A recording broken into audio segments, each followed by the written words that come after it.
Woe to you, O earth and sea, for the devil sends the beast with wrath, because he knows the time is short. Let him who hath understanding reckon the number of the beast, for it is a human number. Its number is 666. You're listening to CinemaJaw, the greatest movies podcast ever, recorded on location from CinemaJaw Studios in hell. My name is Matt K, and with me is... Rye the Movie Guy, and sitting to my left is KP. Hello. No, I did not put a flanger on my voice. I just sound demonic this week. What else is new? What an opening, huh? Yeah. A little Iron Maiden to set the mood for yeah. our 666th episode, Matt. Boy, I am so glad we're doing this, Ryan. 666. What's funny is a lot of podcasts get very excited to celebrate their 500th, their 1000th, so on and so forth. Matt has been looking forward to 666 for about a year and a half. You have been talking about doing something special for 666. Why wouldn't we? Why would we let a milestone like 666 went? We let 138 slip by. I ain't letting 666 slip by. Right? It's awesome. So you have a connection to Iron Maiden that I found out about. I was mentioning this because I said to Matt that we should definitely kick this thing off with Number of the Beast by Iron Maiden. That was never in any sort of doubt. No. Never in doubt. Hey, and copyright laws be damned. I mentioned They to can Matt go to hell. that Iron Maiden, this is a true fact of Rye the Movie Guy, Iron Maiden is my first concert ever. This is mind-blowing. And before we explore that, I want to just really quick ask you a question to guess what my first concert was. Have I ever told you? Yes, you have told us. Wasn't it Madonna? It was Madonna. It was Madonna. Yeah. Stark contrast. Right. What I remember most about Iron Maiden concert, thinking How about old were this. you? I have an older brother, 5 Right. years older. And I have so- an older sister, yeah. So my brother was in his teens. I was probably preteen. Wow. Right? And That's amazing. what I think back now... What were your parents doing? Well, here's what was happening. My dad was definitely working nights at the time. I know he wasn't home. And now that I think about it, my brother at that age, say he was like 15, 16, he was not buying me birthday gifts for anything, right? At 16, that age, 15, they don't buy your no. younger brother anything. But on that particular day, he came home and he's like, Mom, got Ryan a birthday gift. I got him an Iron Maiden ticket. Because it was my birthday. And I'm sure what happened is one of his buddies bowed out. They had an extra ticket. And he's like, dude, it's my brother's birthday. I'm taking him to the concert. From what I remember, I was sitting there doing like homework.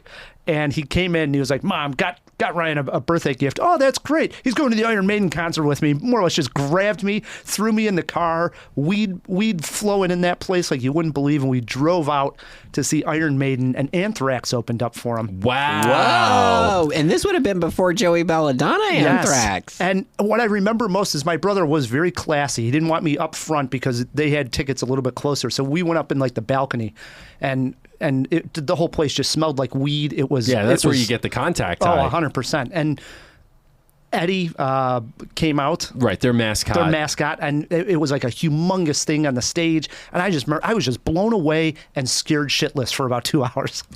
Did you like the music? Oh, I loved it. And I have always been an Iron Maiden fan. It's when you're a younger brother of someone who's listening to that kind of music nonstop and disturbing the entire household when you're growing up, you just find a connection with it. Can we get your brother on the podcast? At some point we should. I think he should just be the co-host from now on. Yeah, we should have a Bring Your Siblings to CinemaJaw Day. My sister would love that. That's hilarious. I should mention I also have a brother too, and he's awesome in his own right, but he doesn't love movies like my sister. So, in honor of 666, we are doing a top 6 this week. First time ever in CinemaJaw history. And not just that.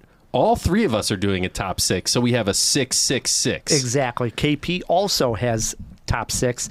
We are doing demonic/satanic movies. Stuff to do with the devil, cult, demons, I draw Satan. I draw a stark differentiator, a line, if you will, between satanic and demonic. Really? I do. I do.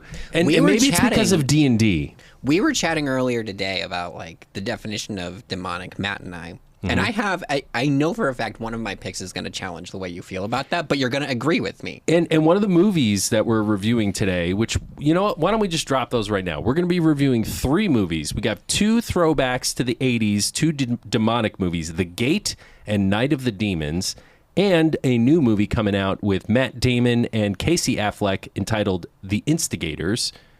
One of those, and it's not The Instigators, has a pretty good definition of what the difference between demons and ghosts are.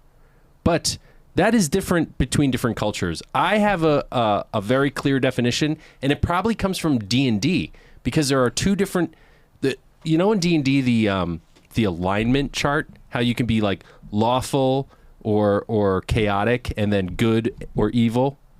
Well, devils are lawful and demons are chaotic. They're both evil.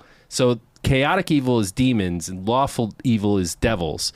So that's kind of, and also I think of devils as kind of more humanoid, human-esque kind of things, and demons are just like beasts. They're weird creatures. But where we get some crossover is you get like, let's say a movie about a cult trying to maybe summon a demon, and the devil is just sort of like the biggest demon in a sense. Yeah, I mean, right? I suppose it depends. Again, this is very cultural. I was going to say, and this is a Judeo-Christian line that we're crossing. Sure. And all of my scripture comes from Dungeons and Dragons. So. The holy book itself. Indeed, the Dungeon Master's Guide. Wow, this is going to be a fun job. Plus, no guest this week. It is Stump the Kubinski. We are doing, in honor of the Instigators, Matt Damon, Casey Affleck movies. I mean, dude, this is the best episode ever. We're talking about the 80s, demons, Iron Maiden. I'm already having more fun than I usually have. And I should mention, Matt had already seen both The Gate and The Night of the Demons. Right. I did not get a chance to see Night of the Demons, but Bummer. I did squeeze in The Gate, and it was a first watch for me, so I'll have my impression, first time seeing this movie from the 80s. You didn't see the lipstick scene in Night of the No, I Demons. did not. Oh, man. Okay. Well, we'll talk about it. We will. And if that wasn't enough for you, Jawheads, it is August. We are celebrating somebody new. They have a new film coming out, co-starring with Mark Wahlberg, called The Union. We'll be reviewing it here in probably about 2 weeks. It is a Netflix movie. We are celebrating Halle Berry this month of August. So let's kick it off with the Halle Berry fact. Absolutely. Halle Berry, we all know her as the award-winning actress from when she made history in 2002 as the first woman of color to accept an Academy Award for Best Actress. That was Monsters Ball, in case we forgot. That's not our fact this week. That's to juxtapose that she is also the first person to show up in person to accept a Razzie Award for Worst Actress in Catwoman. When she accepted the award, you know what? I didn't pick that up. Okay, interesting. What I did pick up, when she accepted the award, she smiled and she did say, "Thank you so much, and I hope to God I never see you guys again." I gotta give her credit too. Like, you know what? To carry yourself like that, CinemaJaw has certainly had duds, and we talk about it. We have people painting on the show, razzing us. Yeah. Sure, they're not all winners. And I believe Catwoman was like 2 years after Monsters Ball. So she wins the Academy Award, and then 2 years later, she goes to the Razzies and picks up Worst Actress. That's pretty awesome. I also don't think Catwoman's not good, but I don't think it's as bad as we talk about. Oh, no, it is. We actually did a bad superhero movie review just to make sure it is as bad as people say. It sucks. It's bad. There's worse, though. It's not like the absolute bottom floor. Like what you were talking about, what was the week you were saying something about the American Psycho sequel? That sounds way worse. Fair. Like, there is worse. There is room down. Yes. It is the worst, like, A level. Again, this is after she wins the Academy Award. So it's an A-list casting choice in a superhero movie. I would say it's one of the worst serious superhero movies, if not the worst. I don't know about the worst, but it's a very bad one. We've had a lot of bad ones. Green Lantern? Yes, I would say that's even worse. Okay, but it's right. Those two are neck and neck. I mean, you could debate. You could have a serious debate about which one's worse. Now, also, when we celebrate these themes each month, Matt grabs a soundbite. And lately, on the first time we're playing it, I get to play along and try to guess what movie the soundbite's from. So how many did you pick this one from Halle Berry? Just one? Just one so far. Okay, just one soundbite. Let me hear it, KP. Do you know what happens to a toad when it's struck by lightning? The same thing that happens to everything else. Well, it has to be her as Storm, right? Yeah, of course. Absolutely. Toad sucked in that. Toad, for being as cool of a mutant as he is in the comics, sucked in the movie. That's not the point. The point is that is the worst quote ever. Do you know what happens to a man when he's shot with a gun? Listen how Same thing that happens to everything else. Listen how serious she delivers it too.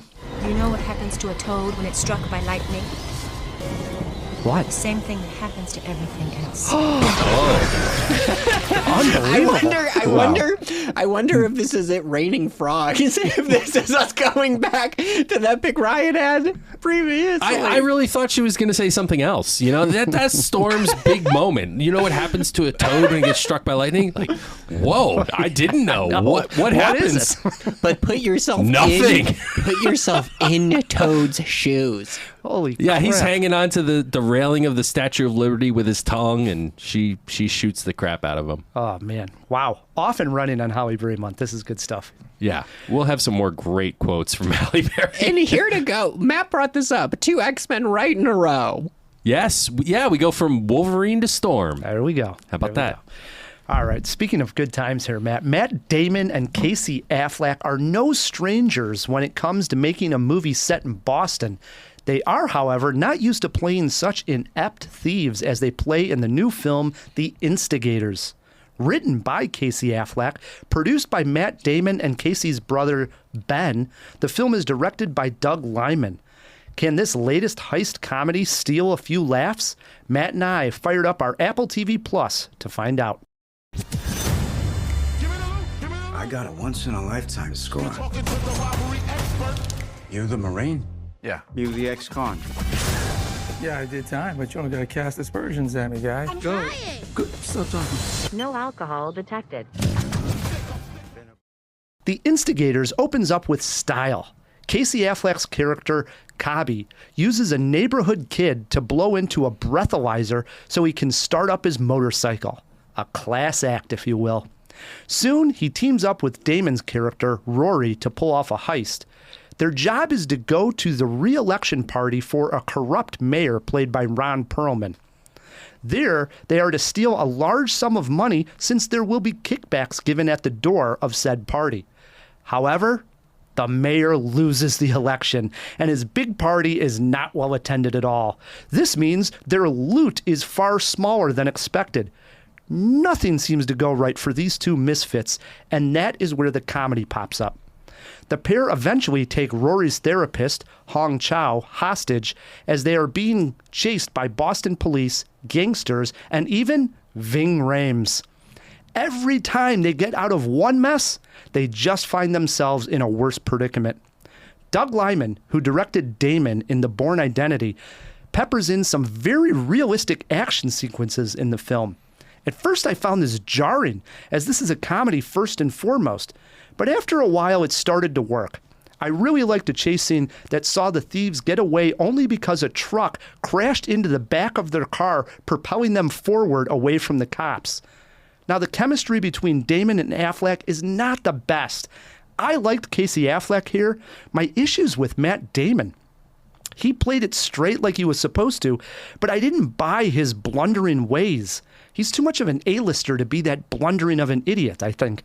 Besides the cast I have already mentioned, we also get Paul Walter Hauser as a fixer. Hilarious. I love that guy.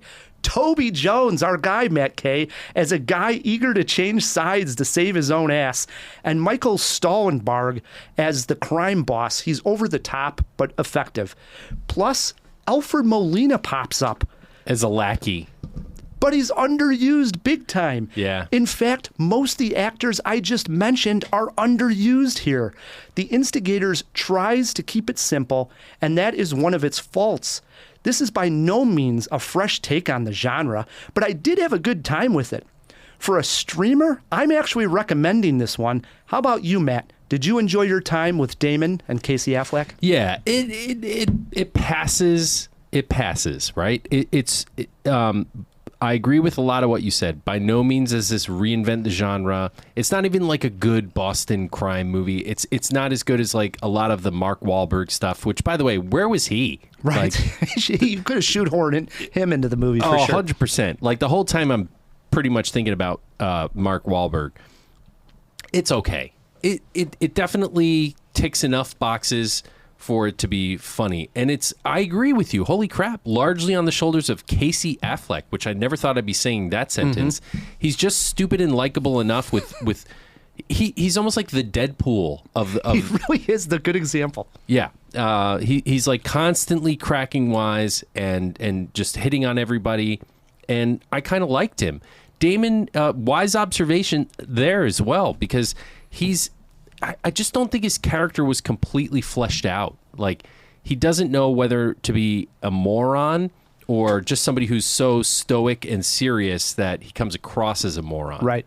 So I wasn't sure where it fell. So I'll give you the example. When they go in to rob this mayor's party, they go in through the kitchen, and they already say that there's going to be a lot of people in there. They're rehearsing this, and that when you go in to scare everybody, you got to say that you have a gun and show them the gun. It's going to scare. Well, they were expecting fewer people. And there's a lot more people in there. Don't get me wrong, which is funny. Things go wrong. Right. Right. However, like in that moment, like I just didn't buy Matt Damon being an idiot there. Like, I think we've seen Matt Damon as Jason Bourne, for instance. He would have killed everybody in that room with a paperclip. Right. So we're used to seeing this or guy. Will Hunting, who's a genius. Right. So confident in his characters. Then to see him like not be able to like say the line that I have a gun just didn't pass for me. It would have been better off if it was like a lesser actor in that role, I think, Plus, than Damon. come on. He's an ex-Marine. Like, he knows how to handle himself in combat. Exactly. He's been trained, right? Yeah, that didn't fly. And then on the flip side, I loved the chemistry between Casey Affleck and Hong Chow, who is playing the therapist. And her and Damen as well. Yes. I mean, because she actually cares for Damen, right, and is going out of her way to make sure that he doesn't cause harm to himself. But then there's that, like, sexual tension between Casey Affleck and her, which at first when they meet, there's no chance. What are you even talking to me for? But as the movie goes on, his dumb charm, you can just tell she's an excellent actress. Yeah. Because she slowly starts to, like, show a little affection for him, just enough where it doesn't go in that direction and become a romantic comedy by any means, but there's a little affection shown by her where we start to actually like those two together. This is a movie that gets better as it goes along. Like, and by the end, by the final sequence, when Toby Jones gets his moment, I was like, all right, I'm pretty much on board for this. So I mentioned the Toby Jones. Well, Paul Walter Hauser's great. I'm going to mention him in a minute. But Toby Jones also, his moment when they come in through the door and then he's sitting on the couch. With his legs crossed? Yes. Drinking a whiskey? Yes. I mean, I laughed out loud, very, very loud. Like, my neighbors probably heard me. I was laughing out loud so much at Toby Jones. Just love that guy. I do too. Boy, is he great. He is wonderful. But you know what I'm talking about with the action sequences? They were filmed. That didn't occur to me while I was watching it. Wow, were they filmed like extremely realistic? Like you were like watching like that movie Ambulance, for instance. Like it was like, you know, for jarring. A comedy, yeah, it was like very realistic, using actual cars, sets. Way more so than we've seen this in comedy before, like Blues Brothers. Right, but it was like a throwback to that. You don't see that all the time where they're crashing actual cars a ton like they were in the Instigators. Yeah, for a streamer. Right. For a streaming comedy. Well, I mean, we did just get Axel F. Right. But again, I don't think that had as realistic of action sequence. Even that first one, it just seemed kind of, you know. There was some damage. Damage. But yeah. Yeah, I mean, the action sequences were decent. Mm-hmm. Ron Perlman. Can we talk about Ron Perlman? Because, boy, oh boy, does Ron Perlman look like not great. Right? He's getting up there. How old is he? Can we throw that in the fish tank? How old is Ron Perlman? He's got to be late 70s, right?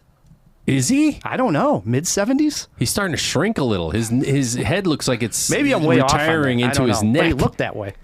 And listen, no shade on Ron Perlman. He's great. He definitely played the corrupt mayor, just as sleazy and wonderful as you would expect. Ving Rhames, hilarious. Yes. He drives around in a tank. He's like this detective that everybody knows, and you do not cross this guy. Like the good guys know him, the bad guys know him, and somehow he's got total impunity to like act alone and do whatever. He's like the police's or the mayor's fixer. Right.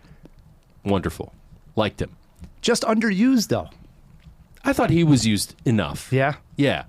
Hauser, not as much. No, he just got one scene, really. Yeah, but he was wonderful when he came on, and then obviously he gets discarded, and we'll get to that in my jaw-dropping moments. Would have been nice to see him come back. Did you stick around for the bonus scene? What was it? You'd have to remind me. In the snow. I did not. Oh. Okay. Bonus scene. Yeah. Well, bonus scene is a little strong. We'll call it a stinger. Okay. It's like a mid-credit scene. Yes, I actually now that you say it, it's coming back to me. I did see it. Yes. Good. That was fun. Yes, it was good. They needed boots. Overall, I would say I had a good time with the Instigators.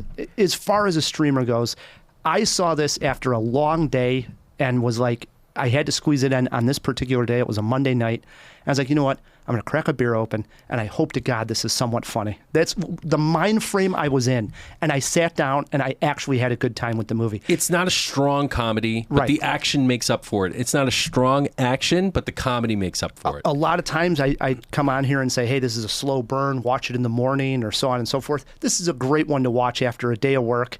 Crack open a beer, have a glass of wine, whatever your fix is, and watch a movie like Listen to this. some Iron Maiden, you know, Yes. maybe light some candles. So I enjoyed it for a streamer. Yeah. I didn't have a that would never happen moment that I wrote down. I mean, the whole movie.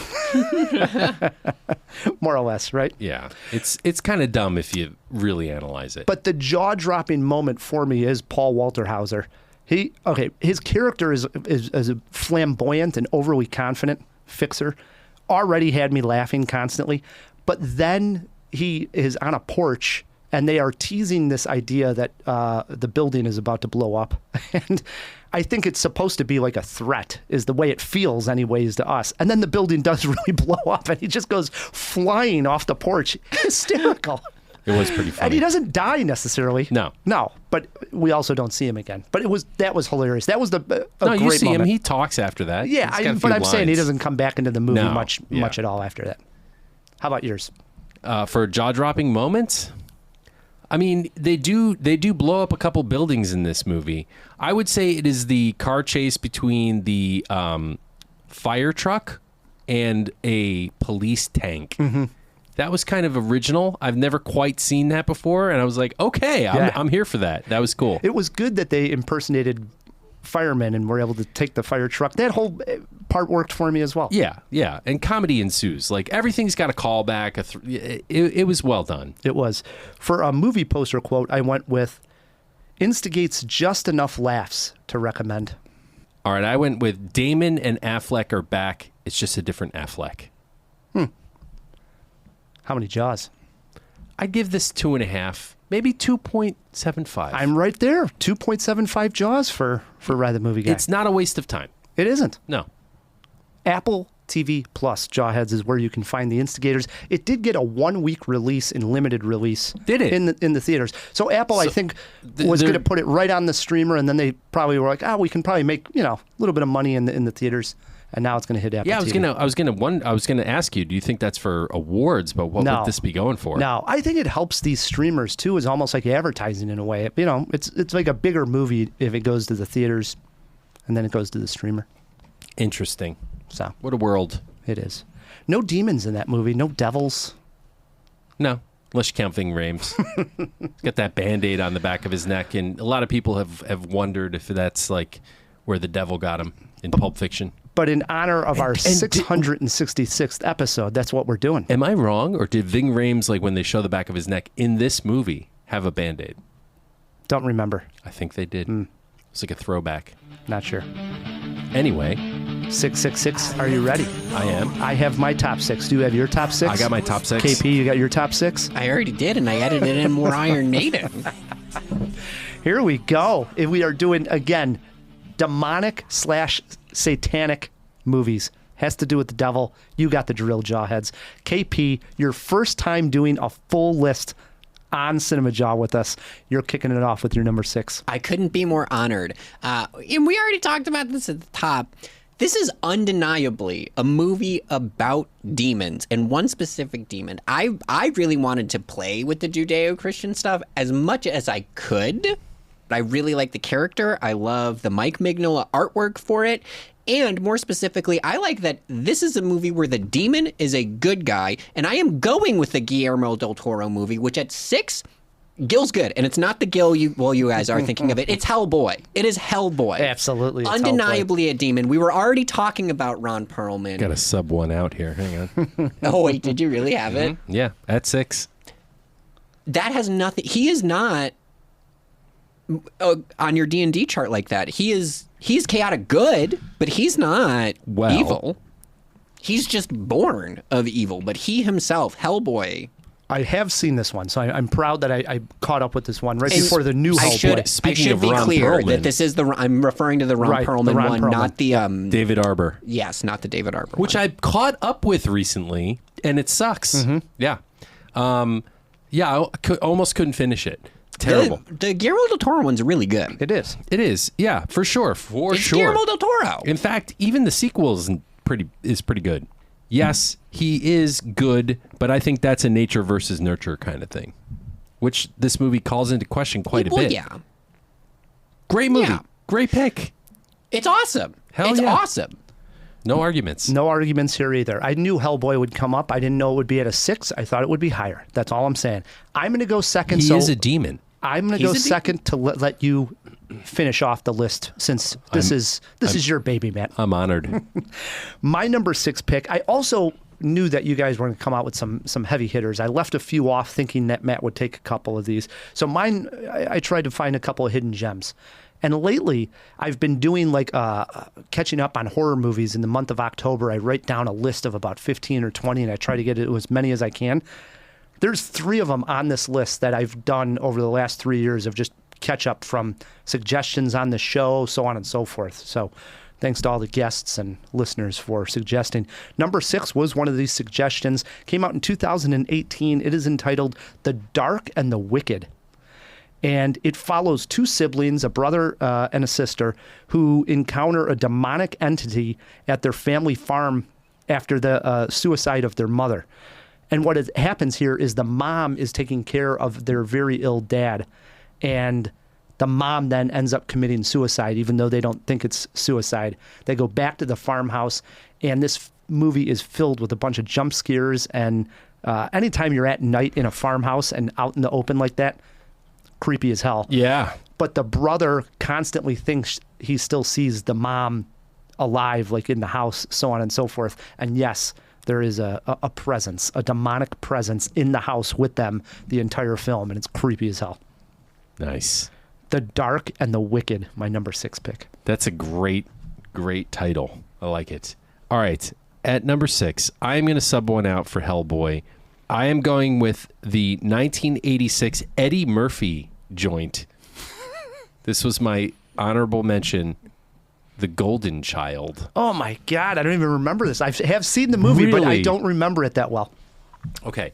Eddie Murphy plays a detective who rescues kidnapped children, and he gets embroiled in a plot with a cult that kidnaps a Tibetan child who is supposed to be like the golden child, right? Hence the movie title. Right, hence the title. And he is like, Eddie Murphy is like the chosen one who's prophesized to rescue the child, and he has to find this like sacred blade, and all the while there's this demon chasing him, this guy Sado Noomspa, right?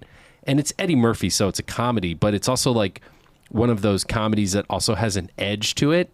It's 80s oddity, man. It's really good. It's one of the underappreciated movies in Eddie Murphy's early filmography. And I love The Golden Child.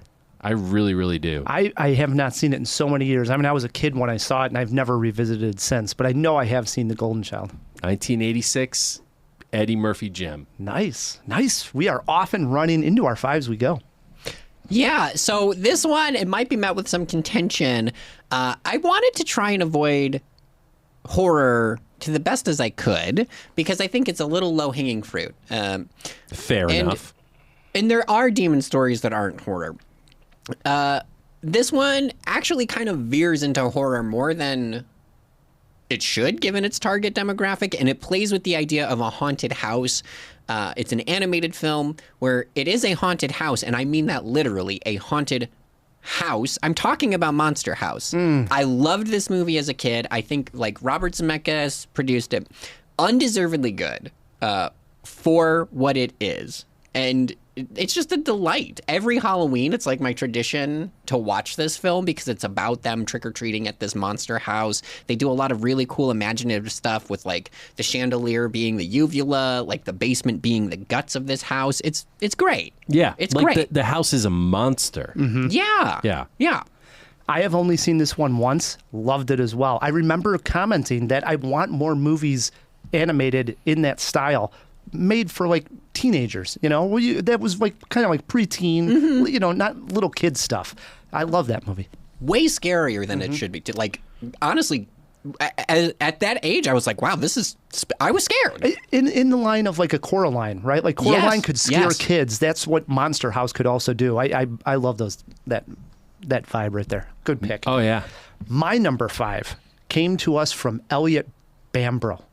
This guy loved horror, and he would bring up movies. And he still does. Oh, yeah. And now he's out in Las Vegas. We got to reconnect with that guy. And I wrote one down when he was on CinemaJaw one time, and this one came out in 2016. It's called The Void. And it was an Elliot recommend. I went and checked it out, and man, the guy was right. Here it is at number 5.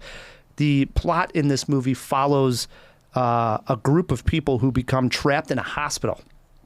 I think there's like a shooting in the beginning. This small town cop brings someone to the hospital and then walks back out the door, and there's this whole cult-like people in like white robes surrounding the hospital. And it's already, something weird is going on. Well, it turns out there is basically like some type of like portal in one of the hospital walls that are bringing in demons. Tons of practical effects. This is a throwback to the movie that we're going to review a little bit later, The Gate. Very much practical effects. They raised the money on, one of these Kickstarter or something. Kickstarter type deals where they got a bunch of funds, and that was how they were able to do all the in-camera practical effects. So you get like a throwback to the 80s style of that. But the movie itself is creepy as hell because you're in like a almost halfway deserted hospital. I think it had like a fire on one end. So it's like just a makeshift hospital right now. And now all this creepy cult stuff is going on, and these demons are coming out of this portal. Oh, boy. Love it. Boy. The Void. You got to see this one. It's good. Really? Yeah, it is. You would like it. This is totally your style. Right up my alley? Totally. Yeah. All right. Boy, I love a good demon movie. Do we even talk about like demons versus ghosts, or should we wait? Well, there's a whole, we can talk now because that's not even getting into spirits. That's not getting into Satan. It's a very amorphous topic, I kind of think. Right. I think a demon isn't the devil or Satan, right? They're not like the guy in charge. They're one of the underlings. And they're not ghosts, as we'll find out when we talk about Night of the Demons, because ghosts were once living. Demons have never been alive in that sense. Nice. Anyway, all right. I'm going with a 2001 sort of like thriller horror slow burn starring Bill Paxton. It is I think a underappreciated movie, a hidden gem, Frailty. Are you familiar with this one? I am. I All right. believe I've saw it, but not that familiar where I could talk about it. So basically, it's almost like The Usual Suspects in its story structure, because it's a cop or an FBI agent interviewing a serial killer suspect. And he goes back, and most of the movie is in flashback, where Bill Paxton is his father, and he's got these 2 young sons. And it's all about the hand of God killer. And he's got this axe that he basically crafts that is like the weapon of God. And he believes, Bill Paxton's character believes that he's killing demons disguised as humans. Oh, no. So he kills people who he has deemed as bad people. Like, oh God, they've committed crimes, maybe they've been abusers, but like whether or not they actually have is totally left up to the viewer. And then things happen, and it's very much like, what's the character in The Usual Suspects? Kaiser Sose. Yep. Yeah. It's got a Kaiser Sose kind of ending. Very satisfying, very fun, hidden gem, kind of in the same sort of feeling as Zodiac, where it's like this slow burn and more things come out. But there are some gruesome murders in this too, and you really feel bad for these kids that are kind of at the mercy of their serial killer father. Or is he? Or is he really an avenger for God? So interesting. Not too many other movies like this. That's why I'm putting it on my list. Frailty. That sounds great. I love that. It actually is. And a lot of people shit on it. I think it's a great movie. Even the idea where it's like, is he or isn't he? Yeah. Yeah. Yeah. It's good. And then who becomes the demon at that point? You know what I mean? They keep you guessing all the way to the end, and even at the end, you get some answers, and you're still kind of wondering. It's great in that regard. All right. That makes it my pick for 4. This one's maybe a little low-hanging fruit, but I don't even care. I would argue it's James Wan's best film. I mean, the dude started 9,000 different horror series. But it's The Conjuring. It's The Conjuring. Okay. I remember I would have been like 18 or something when the first Conjuring came out. Just stop. Anja, for real. No cap. It was in my no 30s. less. Go on. And it's awesome. It's so good. It's so spooky. I think it does a great job. I mean, it started that entire series for a reason. And it's just Amityville. It is very Amityville. Mm-hmm. It's the same house. It's like the same. Yeah. It's great. Love it. Yeah. I always have been a fan of the Conjuring series. And yes, the first one scared the hell out of me. So It's terrifying. it really is. Well, it's the same investigators, right? I mean, Right. the Warrens. The Warrens? Yeah. That did the Amityville. And Right. say what you will about some of the other entries, but this one, and I actually think the second one's pretty good too, but I mean, the yeah. first one is Parliament. No arguments. So my number 4 is a film directed by Oz Perkins, who just directed Longlegs. And we were talking about Oz Perkins and what he had directed earlier. Should be mentioned that Oz Perkins is the son of Anthony Perkins from Psycho. And he's directed a lot of good horror films here. And I did not know him by name until now, Longlegs. Now I look back, I'm like, oh, he directed this? Wow. Wait a second. Anthony Perkins? Yes. Huh. Okay. Go on. So in 2015, Oz Perkins directed Emma Roberts and Kiernan Shipka. We were talking about her also in The Black Coat's Daughter. And No shit. He directed that. yes, and I love this one. The film's split into 3 timelines. The first 2, Rose and Joan, are intercut between each other before the third timeline comes in. And that one introduces and sort of comprises of the film's climax as well. But this is all taking place at a boarding school where someone is worshiping the devil and sacrificing people down in the boiler room. Yeah, you don't do that. I mean, that's nothing of good the will boarding come of school. that. There are beheadings. This is a slow burn, really creepy. And I remember watching the ending of this movie and just applauding at the end because I was just like, this is going to some dark places that I just love when I'm looking for good horror. Nice. The Black Coat's Daughter, I love it. Did you light some black candles? Then I walked a around pentagram? with devil horns on, and yes, That's just every day. Don't act like this is something special. started playing Iron Maiden. Backwards. What do you got it for, Matt? Taking a page out of KP's book, I didn't want to just do horror, right? But when you talk about comedy, I mean, outside of The Golden Child and Demons, there are very few places you can go. But it just so happens that Linda Blair herself, with Leslie Nielsen, did an amazing spoof comedy in 1990 entitled Repossessed. Never saw it. I was worried you were going to Monkey Bones, so I'm happy. No, not Monkey Bone. Repossessed it's a Leslie Nielsen movie. All right. So if you like Airplane and you like the Naked Gun movies, which I happen to love both of those, that's what you're getting here. It's like a spoof movie that takes all of those satanic horror movies. Yeah, tropes. And twists them. It's freaking hilarious. And Linda Blair herself is in it. Devil with a Blue Dress is like the song. It's hilarious.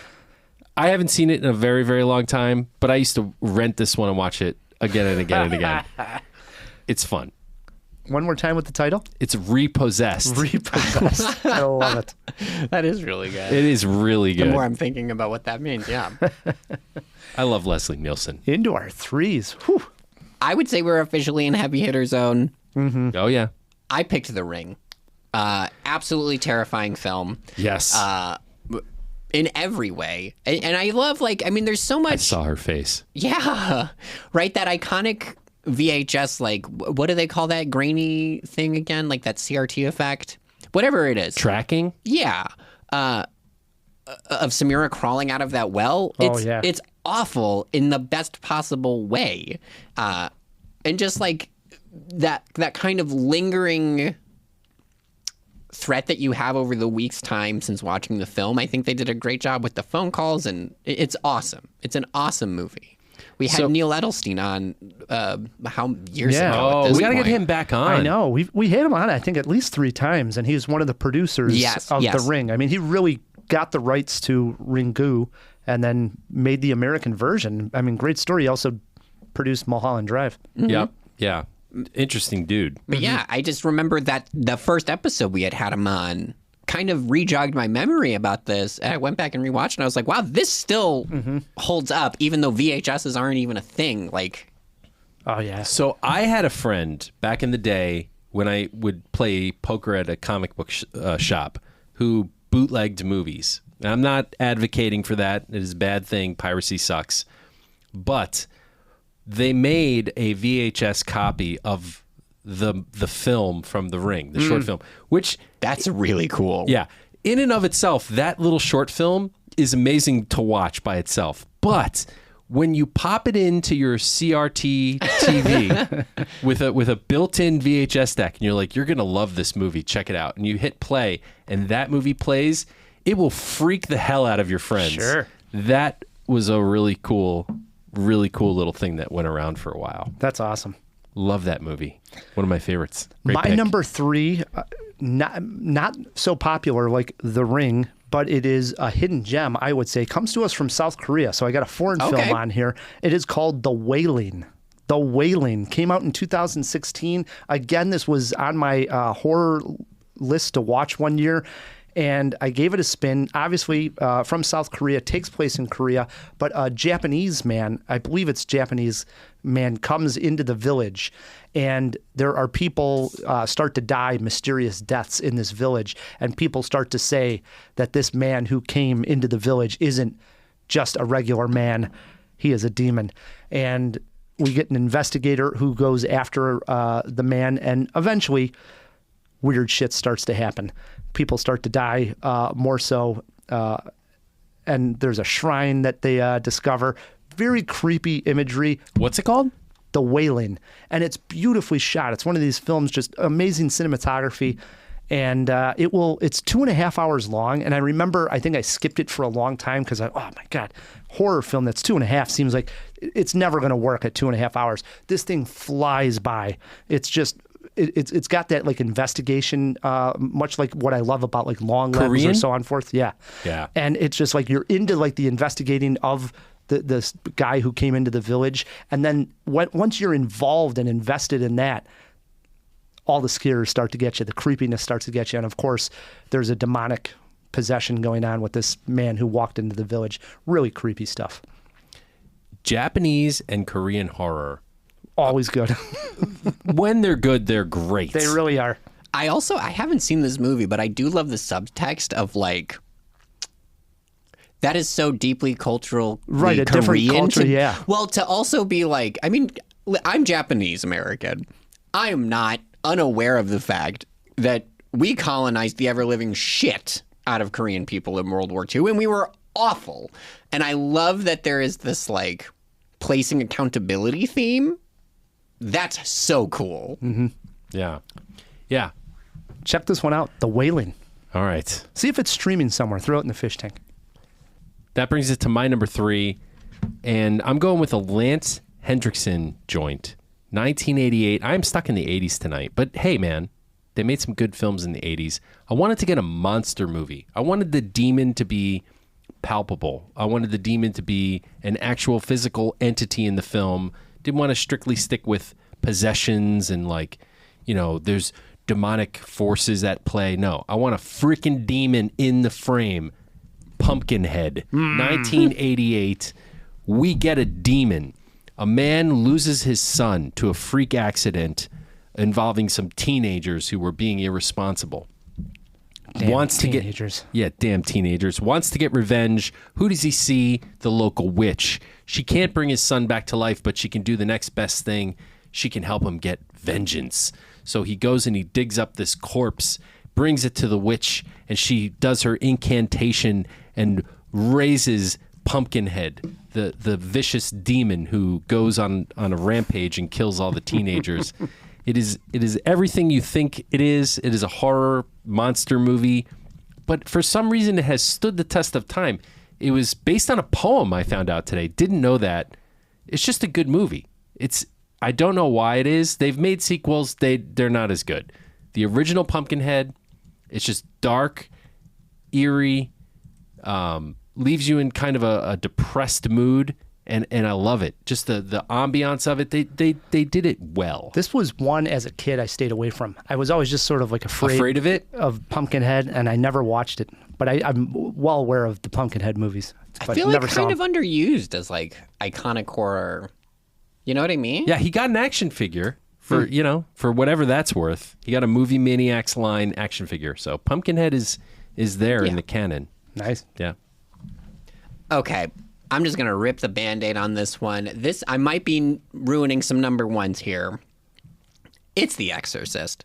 I mean, oh, you son of a bitch! You son of a bitch! What do you have at number one? It's not gonna surprise. Don't look at my list, Matt. Okay, listen. When I get to my number one, everyone's gonna be like, even if you're surprised, you're not gonna be like, well, you might be shocked, but not surprised. Everyone's going to see it coming. If you don't know it now, you're going to know it when I say it.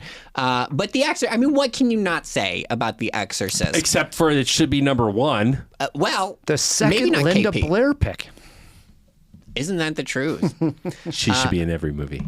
But incredible. The Exorcist is weird in that it's not scary necessarily. You know what I mean? I was scared.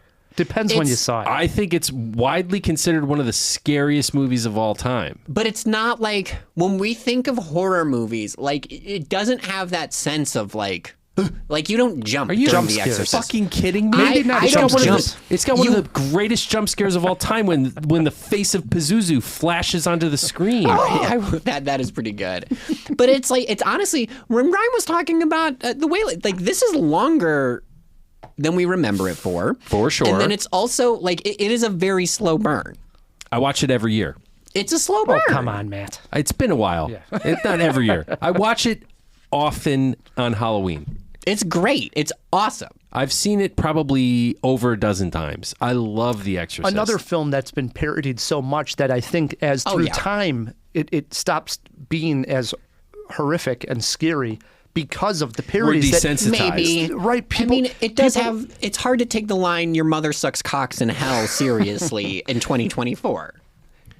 At the time. That's true. At the time when the movie came out, scared everybody bejesus. Everybody was like, "Whoa, my God, this is unbelievable." I think and the performance. When we saw the movie, me and you, Matt, younger, still scared the hell out of us. I do agree. As time's gone on, it's like I said, it's just been parodied and so part of our culture that it's more like, oh, okay, so this is The Exorcist, and people aren't as like shocked and scared by it as we probably were when we were younger. Wow, KP, you just reminded me of some CinemaJaw movie history or episode history.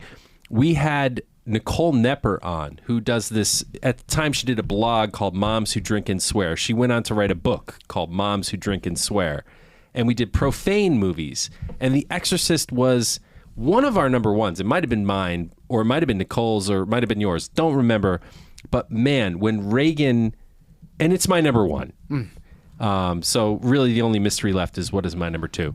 When Reagan starts to talk in Pizuzu's voice. And Pizuzu is the demon, which I like that they name the demon and it's not Satan. You know, Right. it's like it gives it a little bit more weight and depth. It kind of draws you into the world like, there are other demons? Like, I should really be worried about this. It's not just one devil. There are, we are legion, you know? So many great lines in that movie. But when she starts going, it's not just, the line with your mom and what she does in hell. There are so many others, what she does with the crucifix and everything else. Fucking terrifying. And the fact that Linda Blair did that performance like at such a young age, like they had like her parents were on set and everything else. She does not get enough credit for that role. That is the role of a lifetime. It is absolutely one of the greatest roles in cinema history, in my opinion. That movie is an all-timer. Well, and there's lore to the movie itself, where like The movie was the cursed? making of yes. Yeah, like Poltergeist. Some of the best horror movies have like set lore. And like I also love that with this being a demon versus the spirit and all of that kind of stuff, even with like when you were saying Pizuzu, it kind of reminded me like this is just an entity of pure malice. Yeah. Like it's not just like solving some unresolved like lack of closure kind of thing. It's not a lingering, it's just Pure evil. Yeah. By the way, should be mentioned, I bring this up a lot, but Exorcist 3, don't sleep on that one. Such a great sequel. That's another one because you've talked about it a lot. I've written it down on my little Halloween list. I have haven't not seen it watched yet? it yet. Oh, Maybe this so is the good. year. Maybe we this had is it the as year. a clip. What was that for? Not that long ago. Yeah. I want to say it was in our last Halloween. I don't know, but when the Zodiac killer, no, it's not the Zodiac killer. I forget what the killer's name is, but he's like a serial killer who's like powered by the demon or whatever entity. When he starts doing his talk to the investigator, That's what it was. That was a clip. And like it's an executioner kind of scene? no, they're just talking. It's so good, and he has possessed the priest from the first movie. Awesome. So good. That's a great sequel. Cannot say Exorcist 2 is great. It's okay. All right. My number 2 pick came out this year. Oh my. Well, I saw it last year at the Chicago International Film Festival. It played their midnight screening, and it had a few festival runs at the end of last year, but it got a release this year. It is now, I believe, on Shudder. It is called Late Night with the Devil. oh yeah. So this was good. Love this movie. It's so up your alley. You will love this film. It stars David Dasmachian, Right. who people would know if they saw. You'll once you recognize him. recognize his face. He usually is a supporting character, but in this, He's a bit of that guy. exactly. But in this particular instance, he is the star of a talk show that is 1977 Halloween night. He's playing like a Johnny Carson-esque talk show host, and he's down in the ratings against the other talk show hosts. And his idea on Halloween night is to have this girl come out that says she's possessed by this demon, and they're going to do this live on TV, that kind of stuff. Well, weird stuff starts happening. It's filmed in almost a documentary style, like you're watching behind the scenes footage of them putting the television show together. And then the big climactic moment finally eventually is when this girl comes out with, I don't know if it's her mom or who the person is interviewing the girl to get the demon to come out, but eventually the demon comes out on like live TV through the girl, very much like we see in The Exorcist. And this is happening like on a talk show host, on a late night talk show, I should say. Excellent movie. Goes places where I didn't think it was going to go, surprises you. The setting is excellent. The originality about this idea is wonderful. Check this one out. It's on Shudder. Late Night with the Devil. Big fan. Nice. I got to see this one. We love it. Yeah. Love to hear it. So you already have given us your number 1, Matt, but we have not revealed your number 2. We'll do that as your last As my pick. closer? Yeah. Okay, all right. So into our ones we go, KP. What do you got? Listen, it's not a surprise. This was my favorite movie of 2020. We've already talked about it. It's an animated film. It's right up my alley. It's another comic book. Demon Slayer Mugen Train. Absolute, like, groundbreaking. I was waiting for it. Huge moneymaker, and you were surprised that it's not number one. Visually, It's not better than The Exorcist, I know. KP. but Come have on. you seen? KP. But have you seen it, Matt? No, we have not. But are there heads that turn all the way around? Visually, yes, but not because they just do that, because they're cut up. It is so visually gorgeous, on top of thematically gorgeous, right? And it does do like a little bit of Inception-y narrative horse shit, but in like this Okay. in a way where it's also like very reflexive of what each character kind of wants, and heartbreaking to kind of see some of like these things that we want, things that we dream about, but we can't do anymore. In that idea of like, sometimes is it better to live in this fantasy than it is to embrace real life, and like the demons that come to manipulate us with that toxic nostalgia.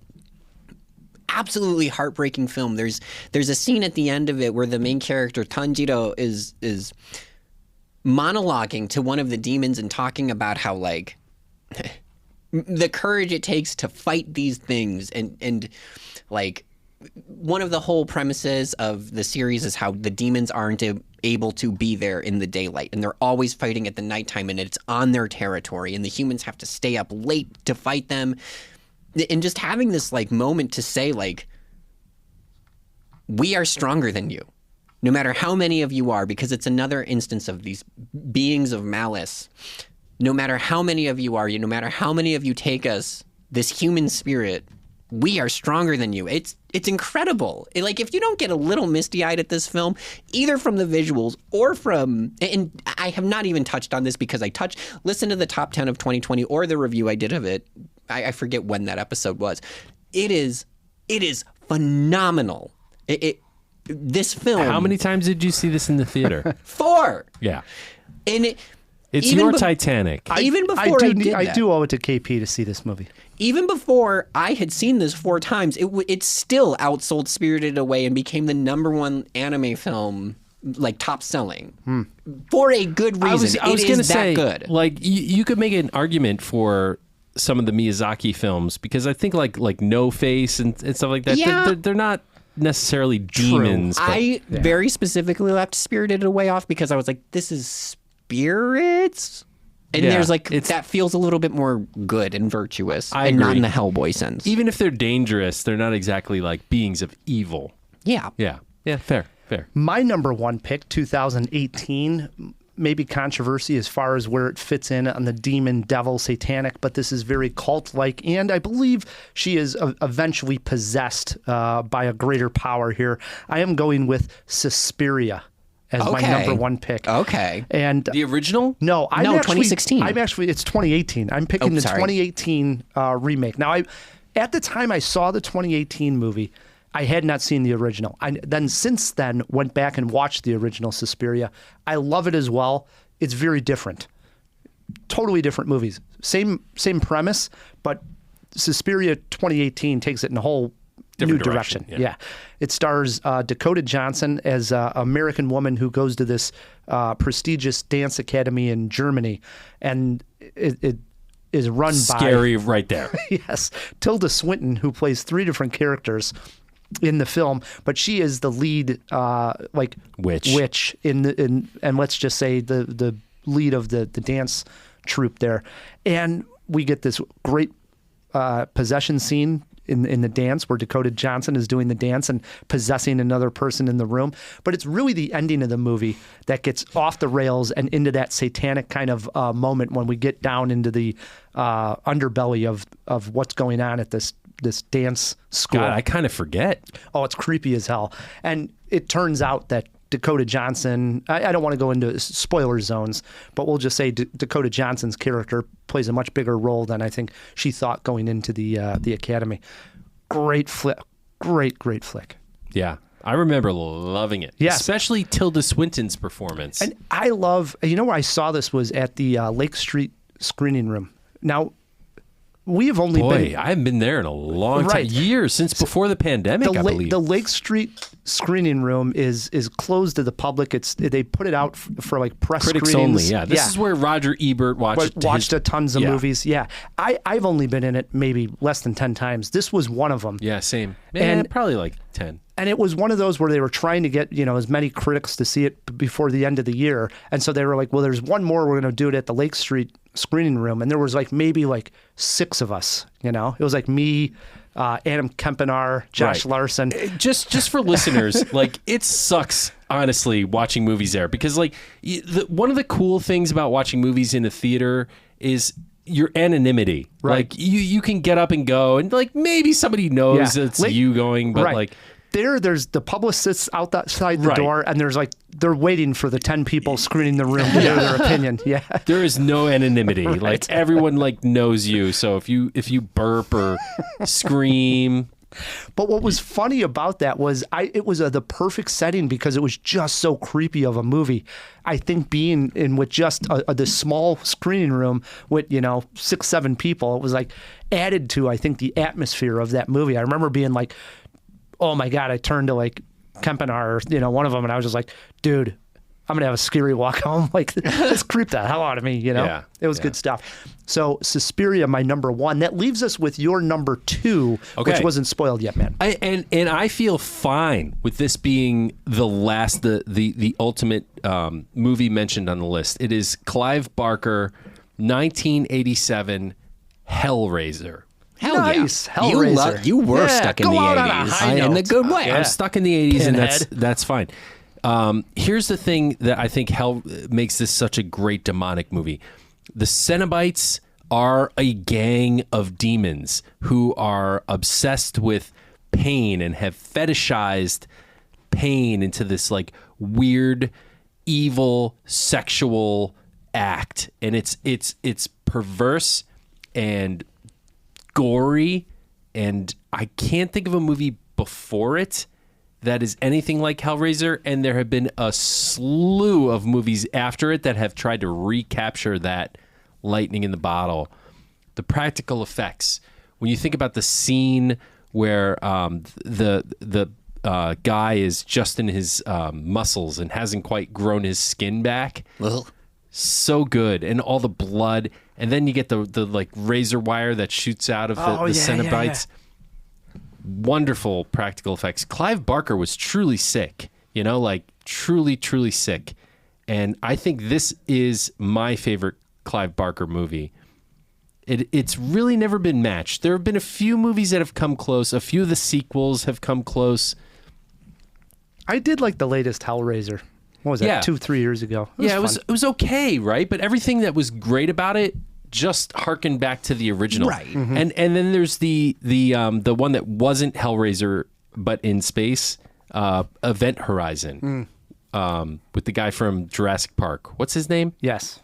Yeah, that guy. Sam Neill. Sam Neill, thank you. Yes. Good movie because it's like Hellraiser. Like Hellraiser almost created its own genre of movie that it's like this perverse demonic where pain is the thing. I mean, I guess you can almost point to it as a precursor to what has been dubbed torture porn as a horror genre. So there you go, Hellraiser. Should be noted that that's also of all of 6 times 3. Of all of the 18 picks, that's been featured on CinemaJaw the most, dating back to the Jawbox era. Right. We had the What's Your Pleasure, Mr. Cottons. Right. What's in the box? True. Iconic. Even the box itself that the Cenobites use. Iconic. Right. Totally. I still want to get one of those. I don't have one. I want the physical object, the lament configuration. Do you want the implications of that object, Matt? I do. Honorable mentions really quick. I don't have any. Hereditary. Nobody mentions Hereditary. That was one of my honorables. For sure. That was one of my honorables too. And it should be noted that both The Gate and Night of the Demons would have been on my list, but we're reviewing. We're going to talk about those. Yeah. Comedy-wise, I was going to go with The Burbs. I don't know how you were going to feel about The Burbs, but I was going with the idea that they were a satanic cult next to anything to get the Burbs family. on a list, right? Yeah, I love it. And then I love When Evil Lurks from last year. Excellent. KP? Yeah, I've got a few. Hereditary was on mine too. For sure. I think we should mention the Insidious series. I put The Conjuring on because it's the better of the James Wan series, in my opinion. But the demon, I do think the demon itself became a character in Insidious. It Part 1, great. See, he's more of an alien. I thought about this too. Kind of, I don't know. Pennywise is from another planet. It's Stephen King bullshit. Right. And that's an awful ending. Like bullying the spirit. I'm not even going to get into it. And then the last one I had is because I was also trying to play with the concept of not making it a Judeo-Christian, but even sometimes acknowledging that human beings can sometimes be worse. I did Sweeney Todd, the demon barber of Fleet Street. I thought about that one as well. Yeah. But it's like, I don't like this enough. Stephen Sondheim's kind of a hack, but I did want to mention it. I wouldn't say hack. Come on. I don't like Sondheim. I like him. Out of the woods. It's a weak Johnny Depp, late Johnny Depp pick. It's fun, though. I mean, I caught it like on Pluto TV, and I actually watched like 30 minutes. I was like, it's the production value, the sets. It's decent. It's a good watch. Yeah, for sure. It's got a high budget. Jawheads, if we missed your favorite satanic, demonic movie, anything with the 666. You must light a black candle and spit 3 times into the wind. And then write us feedback at CinemaJaw.com. Let us know what it is. We'll get that conversation going. We're taking a quick break. We still have a couple of reviews. 80s classics, as we've mentioned. Hell yeah. That we are going to get to. The Gate and the Night of the Demons, plus some trivia. Stick with us. Let's all go to the lobby. We kick off Halle Berry month here with an oldie from her filmography, all the way back to Boomerang, which starred Halle Berry and Eddie Murphy. This was the movie I saw that I started to recognize the name Halle Berry. In this scene, they discuss what love is, and Eddie Murphy even gets slapped. Love. You know, what do you know about love? What do you possibly think you know about love? You know, I'm sick and tired of men using love like it's some kind of disease you just catch. Love should have brought your ass home last night. Didn't you just hear me say I was sorry? I heard you say you're sorry. You're sorry and you're tired. You don't love me. You don't love Jacqueline. You only love your damn self. How could you say I never cared about you? You know, Jacqueline says that I'm a better person now, and I know I owe that all to you. I'm out of here. I'll get the rest of my things later. Let me just tell you one more thing. I might not be all glamorous, and I don't have hair weaved all down my back, but let me tell you one great thing about me, all right? I've got heart. You know the bad thing about having heart, Marcus? Is that it gets broken when you deal with people like you. Now stay the fuck out of my life! Sparkling drinks, it all colored dandy, dandy, dandy, dandy. And we are back on episode 666. Let's start right into the fish tank. Wait a moment! It's fish! Isn't it? DC! Wake up! No, Pat, it's a giant glass bowl. Hey, get some fish folk. Who's coming with me besides Flipper? Here. That's a Sicilian message. It means Luca Brasi sleeps with the fishes. You're gonna need a bigger boat. Hello, it is so great to be coming out this week. I feel like Satan himself, Lucifer, reaching up from the grave, just to remind us of all the evils that we could not remember. We're going to start with how old is Hellboy himself, Ron Perlman. I know Ryan was saying in his mid-70s. Matt, were you saying 80s? No, I wasn't. I wasn't guessing. He's aging. He's 74. Ryan was nailed on the spot. I nailed it. Yes. I was going to say, he looked all of 74. All of 74. Yeah. Like I said, it looked like his head retired into his neck. That's good, because if it's just his head, I don't want to see the man himself retire. He's too talented. We love him. He is. Definitely. Then the only other question that we had on here is The Wailing, the Korean film that was Ryan's, was this your 4? Yes. Ryan's number 4, streaming anywhere. It's on the Roku channel with ads, so dust that off, because I know you haven't used it since the Weird Al movie. It's on Tubi with ads also, and I just want to remind everybody this is a South Korean film. It is a foreign film. Where else do you find foreign films than the one, the only Hoopla? I'm sure that's where I watched it as well, since I am a Hoopla guy. So I'm 90% sure I saw it on Hoopla. So there it is. The unofficial sponsor of this show who doesn't pay us, but we act like they do. We should get them to pay us. Hey. They're a free service. Right. It's the public library, Matt. Come on. We would never charge them. That's against our ethos. It's our service to spread the word of their free service. That's how it works. Yes. Pay it forward. Canopy viewers be damned. Screw That's you guys. the I real want money. demon. Well, we are still in the fish tank. Next week, big episode, Matt K. Oh? Alien Romulus. Ooh, yeah. This was high Speaking on of my demons. high on my list. Those are for, aliens more so than we'll get into this. Yes, high on my list for summer movie preview. As we're nearing the end here, as we get into the dog days of August, we're getting to the nitty gritty of summer movie preview of summer movies. So I'm excited for Alien and Romulus. Let's see what we got. Yeah, me too. And one other note, we have the Fan Expo coming out at Rosemont Convention Center. What do they call it? The Donald E. Stevens. Yeah. Yes. We went to this last year. We recorded, I believe, 2 episodes. Some of us never left.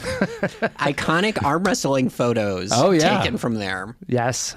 We will be back out there. Matt will be out in New York, but on a little vacation. KP and I are going to try to get some coverage out there. I know there's a lot of guests out there, and we always have a blast out at Fan Expo. Hell yeah. Jealous, you guys. Have a good time. We'll take all the photos to make those feelings worse. Thank you. Please do. Please do. All right. I think that's everything. Jump back in there, KP. Will do. All right, Ryan. In 1987, the stock market crashed dramatically. The Minnesota Twins defeated the St. Louis Cardinals in the 1987 World Series, despite having the worst regular season record for a winning team. Little Jessica was rescued after falling down a well in Texas, and the gate came out. Its protagonist, Glenn, was 10 years old, and so was I. These experiences seemed relatable, plausible, perhaps even possible.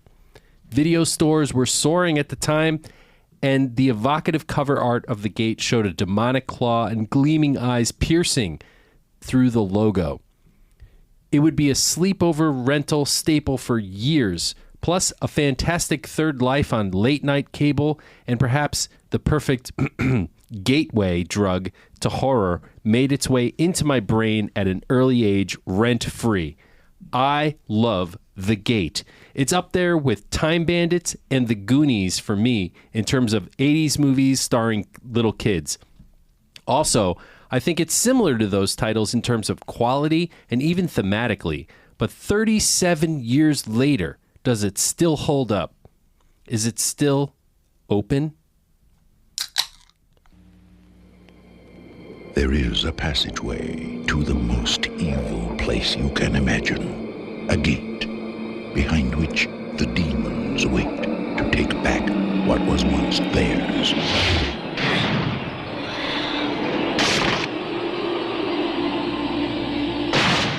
And now, someone has opened the gate. Here's the premise of The Gate, Rye. When Alexandra, played by Christina Denton, and Glenn, played by Stephen Dorff, yes, that's Stephen Dorff, in his film debut, when their parents leave town for the weekend, Al uses the opportunity to throw a party while little brother Glenn and his friend Terry, played by Louis Tripp, decide to explore a hole left by a tree removal service in the backyard. When unexplainable phenomena begin occurring, Terry, with the help of his extensive heavy metal music collection, comes to the conclusion that he and Glenn have accidentally opened a gateway to hell. First off, the acting here, very good. It is of its time, and you can tell that these are green actors in a B movie, but there's a reason that this became a cult hit. Second, we have to talk about the effects. They're all done in camera. The little demons in particular were done with some amazing forced perspective work and stop motion animation that was way ahead of its time. Later in the film, we see a larger demon, And although his demise is quite cheesy, the overall look and presentation is fantastic. More on that in a minute. Okay. All of The Gate held up for me. Is it scary? No. But I don't think it was supposed to be scary, and I don't think it was even scary to me then. There are some freaky moments for sure, but I would say this is a fun horror movie. This would be more in line with Goosebumps and Stranger Things than Cannibal Holocaust, which we do see in the background that Glenn and Terry are watching on their sleepover. I'm very curious, Ryan. Did this movie transport you back to simpler times? What did you think on your first viewing of The Gate? I have to say, I don't know how I missed this, but I am so glad that I finally did catch up with this because it is a blind spot for me that has now been erased. I will fill in your 80s blind spots. I tell you what, this was a joy. It is a total throwback to 80s nostalgia because it is a product of 87, as you've pointed out. Kirby Puckett and the Minnesota Twins. You got to mention Kirby Puckett when you're talking about that team.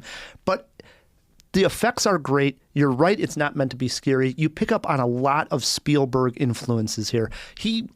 Or was Spielberg influenced by The Gate? No, he ruled the 80s already. He already had E.T. in his pocket and Poltergeist. That was prior to The Gate. Now The Gate comes out in 87. It's clearly of its era and trying to capture all of that magic in there. And I thought it did a damn good job doing it. It's not meant to scare the hell out of you, but it's supposed to creep you out at least enough as a kid, much like what we're talking about when KP talked about Monster House. It's a horror movie for kids. Exactly. It's meant to get maybe somebody who's 10 or 12 years old to be a little creeped out. That's awesome. It's perfect. I thought Stephen Dorff's acting was actually damn good for a child actor. Really good, in fact. And I thought the effects, I wouldn't say ahead of its time. I would say of its time, but okay.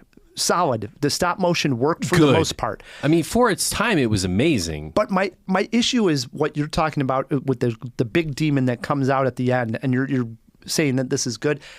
Too much of that. I would have liked them to cut away from it because I think they could have sold it a little bit more if they wouldn't have showed it as much as they did. It was like, hey, look what we're doing here. And after like 30 full seconds of him on screen, it's like, okay, now it's cheesy. The first 5-6 seconds, it's like, whoa, this looks pretty good. I don't know, it's like Clash of the Titans-esque. Right, and it just lingers on screen too long for me. Like, it really starts to show its age the longer the demon's doing this slow motion move around. It's like, cut it right when it comes out of the hole. All that good stuff, but they could have. Were you cut it a shocked little when bit. it came out? I was impressed. I was like, wow, they're really going for something pretty big here in scale. It was nice. I like the little demons a lot more. Yeah, for sure. Those are creepy little fuckers. But I'll give you an example. Okay, what's the friend's name? Terry. Terry falls down the hole. Yeah. Could have really been scarier than it's played up to. I thought. True. I thought they missed an opportunity. Was scary as hell there. for me when I was a kid. Sure. Well, he falls down this hole that is supposed to be the gateway to hell, or bringing out a demon. You get the or point. at least the entryway to the gateway to hell. Right. And he's down in this hole, and he's got all these little demons around him, and it just didn't sell it enough where you can imagine nowadays they could have been like, scarier. wow, this could have really creeped the hell out of me. And ripe for a remake? Possibly. But like moments like that, I thought it was creative. But what about when Terry steps on the demon? Oh, nice. Yes. Right? Yes. Like that's a cool moment because it could have just been a squawk. Like he squishes the demon, but instead the demon like freaks out and like starts convulsing. Right. Such a nice little touch. So since we're talking about that, I'm just going to go with my jaw-dropping moment. Not that we got to go to yours right away either, but my jaw-dropping moment is in the little demons are coming through a doorway and they slam the door shut on the demons and it catches one of the demon's hands and just severs the hand. The arm. What happens then is the arm of the demon falls down off the closed door and busts into a bunch of like little maggots. And they scurry underneath the door. Such a cool little stop motion. So awesome. I mean, this is done in like a couple of seconds. And I was like, whoa, my God, that was like really well done because these things like, you probably could have paused it and saw how it was done in the stop motion, but watching it in real time, awesome. Right. Let's talk about another shot. There is a... So Terry tells Basically, what happens in this movie is like your worst fears come to life, right? So Terry tells Glenn, Stephen Dorff's character, this story that a worker was sealed up in their walls and died, and lo and behold, this worker comes out and busts out and is like a zombie. Might have been the only jump scare for me. Yeah, that like got me like startled. There's a couple. Bit. Yeah, like the Glenn in the gun bag got me. Mm-hmm.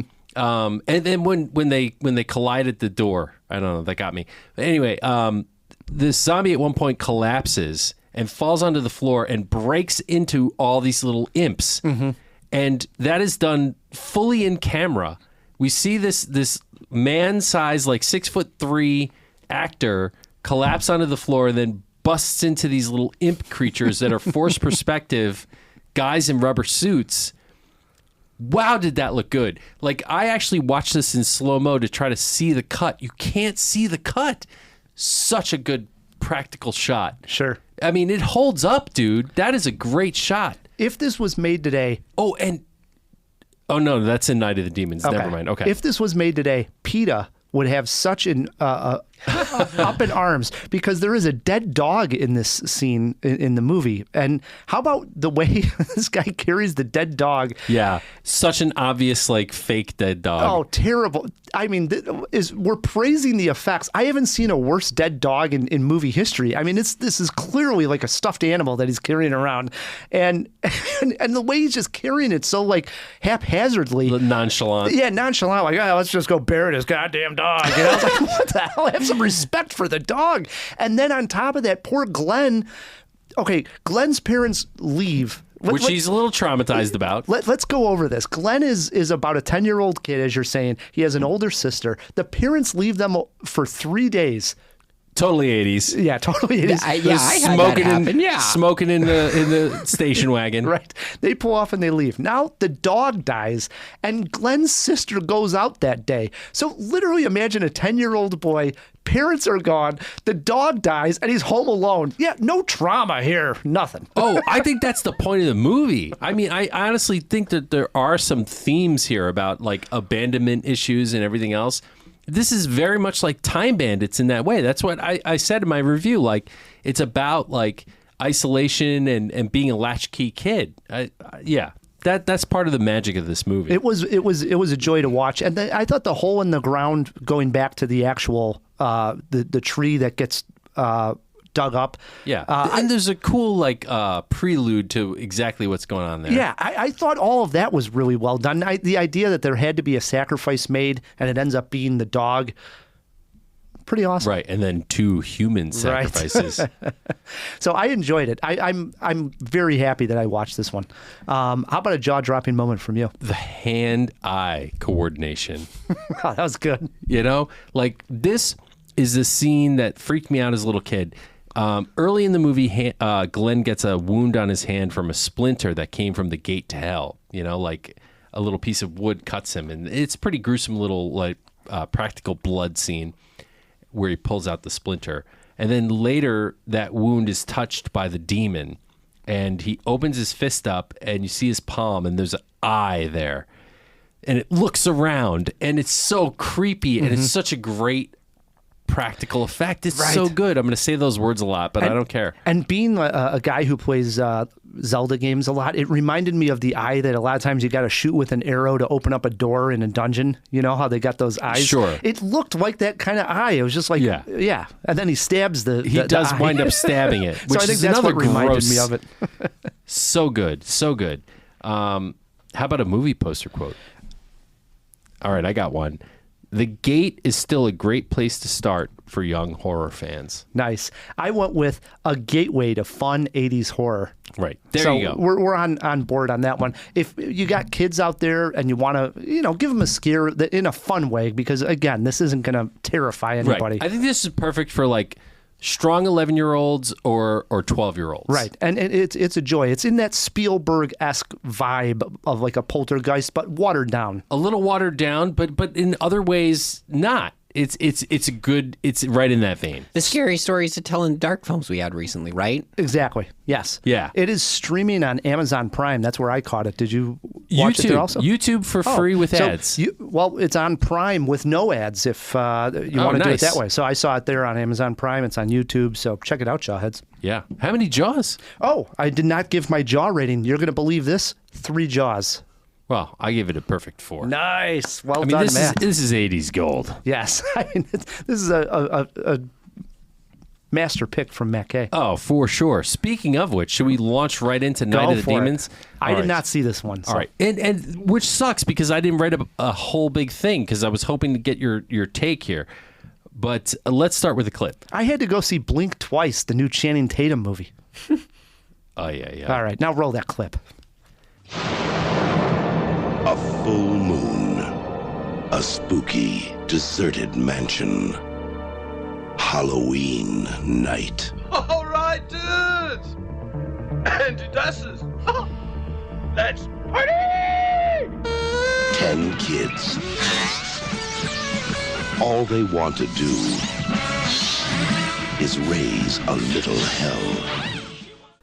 That clip was from Night of the Demons, which is probably one of my first, that is exactly my kind of movies before I got into trauma and Dead Alive and things like that. It wisely combines several subgenres of horror while somehow being its own thing at the same time. You could call it a haunted house movie, you could call it a zombie film, you could even call it a slasher film, and you would not be wrong. It's a double dose of notable scream queens in Amelia Kincaid as Angela and Lenina Quigley, best known for her graveyard dance scene in Return of the Living Dead. And those two are amazing. They do not disappoint. The basic plot here, Ryan, is this. A group of teenage stereotypes from the 80s hold a Halloween party at an abandoned funeral parlor. Naturally, they have a seance releasing the demons that live within the abode. And one by one, they fall victim. Who will survive? A couple of trivia tidbits here for the Jawheads who aren't in the know. Although uncredited, Frank Welker of Optimus Prime fame provides the voice for Angela when she is possessed. Amelia Kincaid, who plays Angela, did her own choreography for the dance scene. Boy, I wish we could talk about this, man. Kevin Tinney said in his interview that he came up with Linnea Quigley's lipstick on her boob scene, and the more he thought about it, the more he felt it was too out there. He went to the office the next day planning to cut the scene, but everyone else convinced him to keep it in the movie. And I'm not going to do a whole big review here. I wanted to launch right into what did you think of this movie, but what questions do you have? How good of a boob scene was it? Okay. I mean, let's start there. I mean, you're mentioning the boob scene. First of all, this is a movie of its era, right? So it's 80s teenager slasher horror. And yes, there are boobs. It's a TNA kind of movie. It's not over the top, but it's there. And Linnea Quigley does... Matt Kay approved. Linnea Quigley, if you don't know, if you've ever seen Return of the Living Dead, have you seen this movie? I believe so. She plays the redheaded punk rocker in the graveyard who bears her chest and does a dance. And she does this scene where she takes lipstick. She's possessed at this point. And the lipstick goes down her chest, and she's drawing the lipstick down her chest under one of her breasts and around, and then boop, puts the lipstick through her nipple. Oh my! And then it comes out clean. It's the weirdest fucking scene ever. Like she was inserting an ATM card? Yes. Wow. Yeah. It's okay. It's like a magic nipple. It's so out there. It's just so bizarre. Like when I first saw this scene. I mean, what else has gone in that nipple? Exactly. Yeah. When I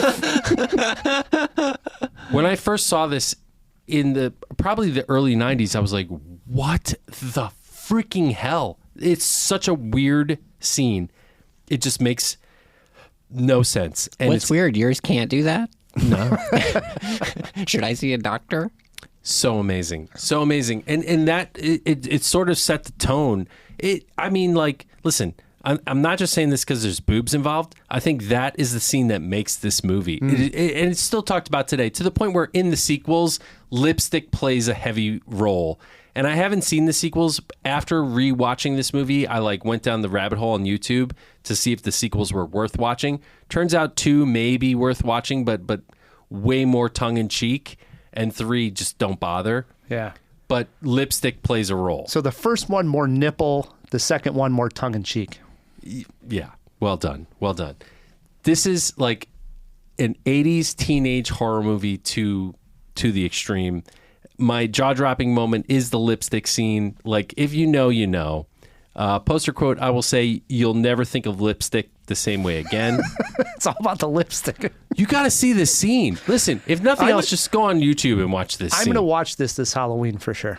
Really? Yeah, absolutely. Okay, I love an 80s throwback. So it's a great Halloween movie too, because there's this bookend in the beginning with this old man, and if you really are going to watch it, I won't spoil what happens to the old man, but I'll just say that character comes back in the end in a very mean-spirited and satisfying way. Okay. And it's that final scene is kind of what is the capstone that made this movie wow, I really like this movie a lot, because it's almost like the cherry on top, like it made it sort of poetic. And it's fun because yes, it's a haunted house movie, it's a slasher movie, it's a zombie movie, but it's also about the demons. And they make this distinction in the movie about what ghosts and demons, what the difference is and everything else. That kind of gave it its own flavor. Night of the Demons, fun movie. Amazing scream queens in here. I'm giving it 4 Jaws from a classic perspective. Wow. 4 Jaws from Matt K back to back. Yeah. I mean, this is one of my absolute favorites from the 80s. And I rewatched it, and I think it holds up tremendously. Matt, if you're open to it, I only have one other question. You know what happens to a toad when it's struck by lightning? Demons? The same thing that happens to everything else. Oh, thanks. Thanks, Halle Berry. Good times. Stupidest quote in movie history. Wow. Well, those were some good 80s reviews for the Jawheads, though. You know? Yeah. This whole episode is very satanic. Yeah. It's the Satanic Panic. I love it. Our trivia is not demonic or satanic. It is, Why not? It is Matt Damon, Casey Affleck movie Well, trivia. it depends on who you ask there, Rye. 3 questions you need correct not to be stumped. Are you ready, Matt? Mm-hmm. As he sips his PBR. Here we go. Question number 1. Matt Damon and Casey Affleck appear together in 2 different Christopher Nolan movies. Name both. So they appear in together in 2 different Christopher Nolan movies. I can't even think of Matt Damon in a... Matt Damon. Think of Matt Damon in a Christopher Nolan movie.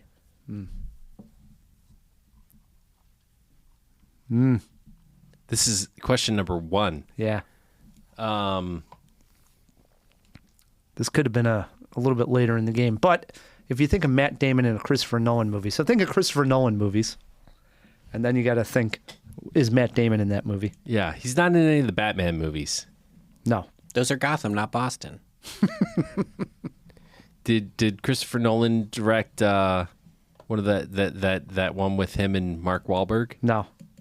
See, you're thinking of Matt Damon movies. You should start with thinking of Christopher Nolan movies. Is Matt Damon in Dunkirk? No. What else you got? Tenet? No. Memento? No. I don't know if this counts, man. I don't know if this counts. He's eliminated Inception? almost everything. No. You're missing. There's one that go on. I don't know. What won Best Picture last year?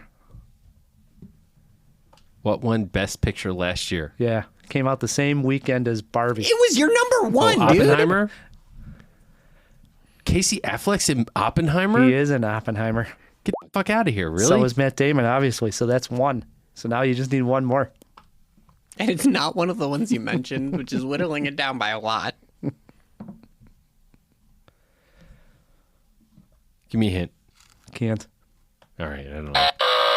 Interstellar being the second one. Matt Damon is one of the astronauts that they meet out. He's Casey the Affleck D-bag. is the son back on Earth. So that's a rough one. That is a tough one to that start. one. Yeah. Rough is. I was like, that movie's great. Yeah, I just actually rewatched. Great.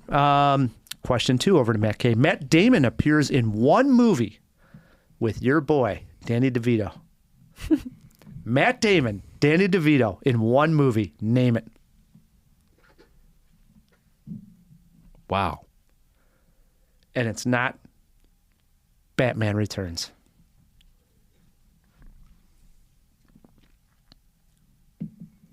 Anger management. We were looking for The Rainmaker. That was Robert De Niro, wasn't it? Yes. That wasn't Danny DeVito. No. Neither of them were in anger management.